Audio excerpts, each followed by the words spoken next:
Imagine, if you will, a haunted house.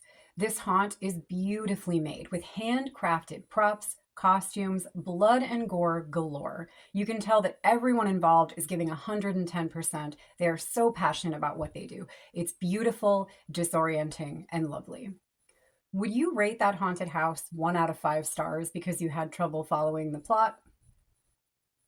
Frankenstein's Army is a unique and highly creative horror film from 2013. It blends body horror and steampunk and kind of grinds them up together and splatters them throughout the proverbial trenches of World War II. Over the years, it's received quite a bit of criticism for being all style and no substance, which, first of all, I argue that the film is not entirely devoid of substance. But even if it were, the style is so impressive in this case it deserves a free pass. I have seen many a horror movie lacking in substance that doesn't go even a fraction as hard as this one in the style department. To be fair, the plot is pretty simple. A squad of Russian soldiers on a reconnaissance mission in Germany receives a distress call from a different recon team claiming to need their help. One of the soldiers is immediately skeptical. He's like, wait, I thought we were the only guys out here. But his lieutenant says, no, they're Russian, they're in distress, we're going to help them. This leads the squad directly into the den of a mad scientist who has been very busy amassing an army of heavy metal zombots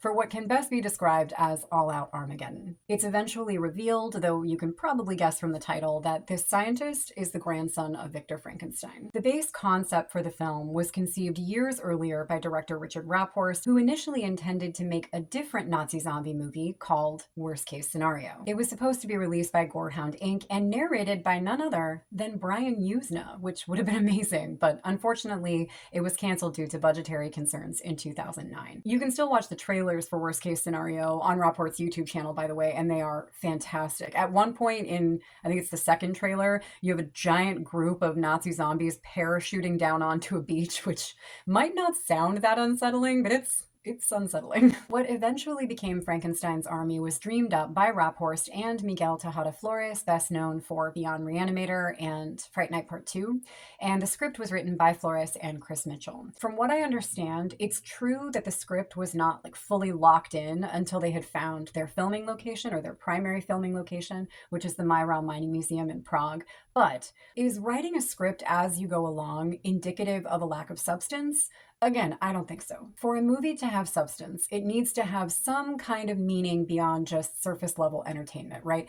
There has to be, at the very least, a message of some kind. And much like most of the movies I've seen in my life, if you look hard enough, you can find a message of substance in Frankenstein's Army. The message that immediately comes to my mind is simply war is hell. No matter which side of the fight you're on, war is brutal. It's horrifying, and more often than not, comes down to one man's thirst for power, whether that's Hitler or Victor Frankenstein. Now, maybe I'm overthinking it.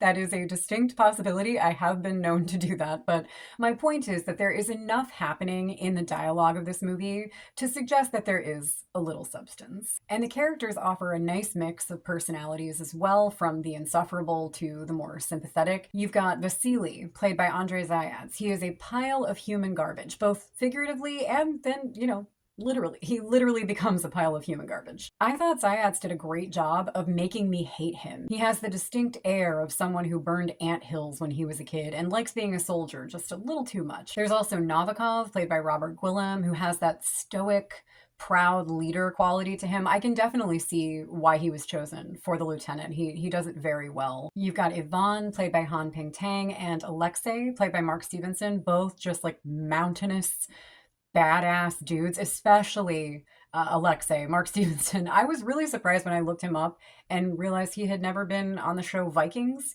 He looks and acts like he really belonged in Vikings. And then, of course, you have Dmitri, our cameraman, played by Alexander Mercury. Dmitri has a lot of layers to him that I can't really go into without spoiling things, but I can tell you that Alexander Mercury did a lot of research, a lot of reading prior to playing this role to kind of get into the mind of a soldier around that time. You might say he was adding substance to the character. And let us not forget Karel Rodin, who is the perfect Frankenstein. Victor encompasses everything one would expect from a villainous mad scientist. He's intelligent, driven, and all the way out of his damn mind. Rodin did such a phenomenal job, and he's not even really in the movie all that much. Like, in the grand scheme of things, we get very little time with Victor Frankenstein, but it is very, very memorable. I also want to make sure that I mention Sergei, played by Joshua Sass, and Sasha, played by Luke Newberry, two sympathetic characters who help keep the story grounded. All in all, I really like the characters in Frankenstein's Army, and I appreciate all the hard work the actors put in to bring them to life.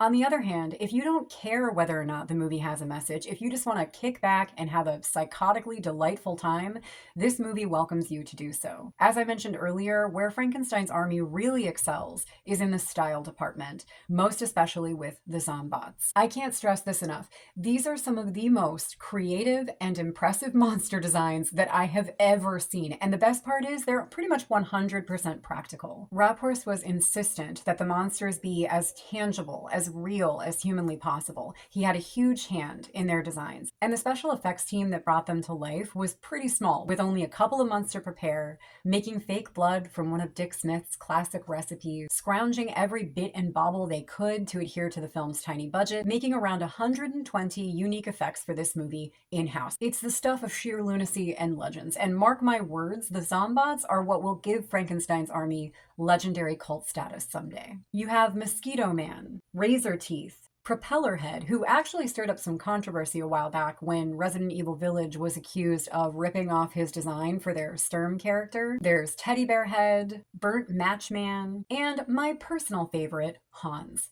A pair of legs with a literal bomb-ass body and a big personality to boot. And while they might not be the I can't watch this alone at night kind of scary, they are definitely the I would not want to round a corner and see that guy coming at me kind of scary. The stunt people and actors who played these monsters took a beating for it too. The museum where they were filming wasn't exactly outfitted for complex stunt work. They were just flinging themselves around raw sets, falling down, catching fire, bumping into shit. I mean, these people risked their lives to freak us out. Thank you for your service. Finally, I'd like to touch down on my other favorite aspect of this movie, one that is perhaps a little more nuanced, which is the medium, the POV. Now, everybody categorizes Frankenstein's Army as a found footage film, and I'm not saying that they're wrong.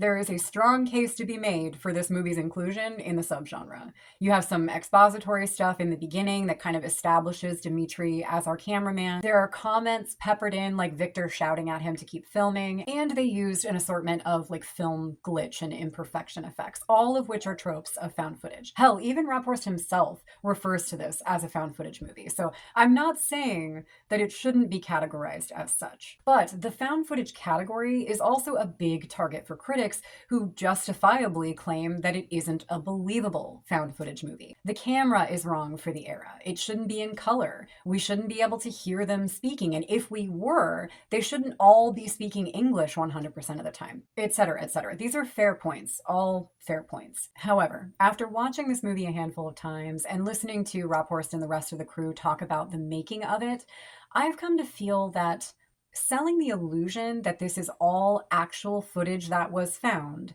was never really the priority. The priority here was simply to put the film into the viewer's POV, to create as immersive and personal an experience as possible. And to that end, the camera work is exceptional. Bart Beekman, the cinematographer, he did an amazing job with this. Not only did he shoot the entire film in full costume, he also rocked his style back and forth between cinematic and a little more grounded, in a way that honestly might have bothered me in a different found footage movie, but in the case of Frankenstein's Army, it just adds to the overall feel, which more than anything else is decidedly that of a first-person horror video game. We have shots and moments that look like they were taken directly from The Evil Within or Outlast. And then there are moments like when they round the hill overlooking the village that will eventually lead them to Frankenstein. Novikov is issuing orders to the men, and then he turns around and he grabs the camera, looks directly into it, and says, "You, stay in the back and keep out the fucking way. The visuals there, his delivery of that line, everything leading up to it. If that isn't a real life cinematic from Wolfenstein or COD, I don't know what would be. There's also an emphasis on the use of single take shots, which really hold you in the moment.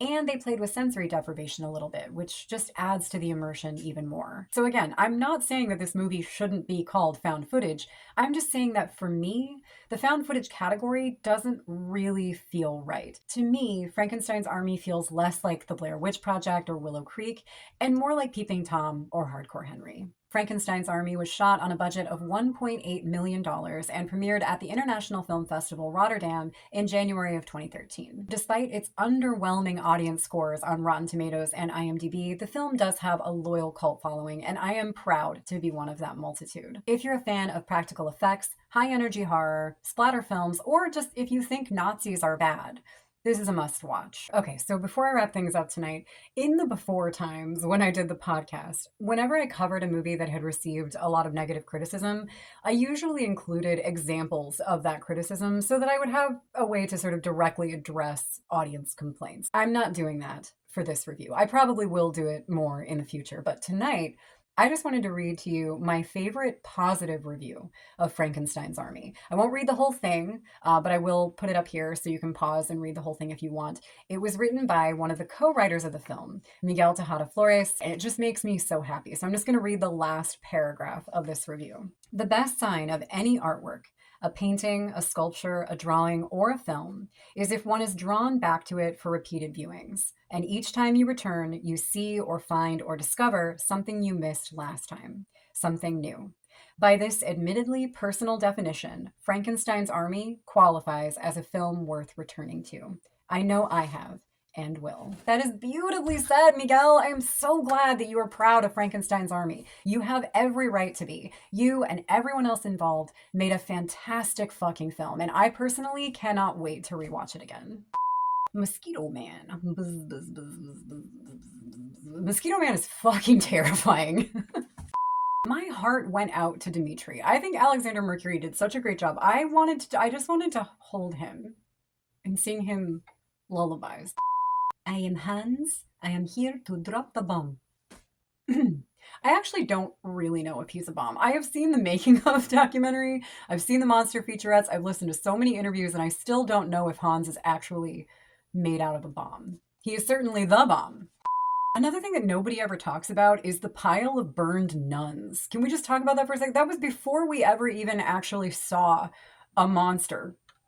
Just a pile of burning nuns, and one of them is still alive. Fuck that. That disturbed me. That got into my head.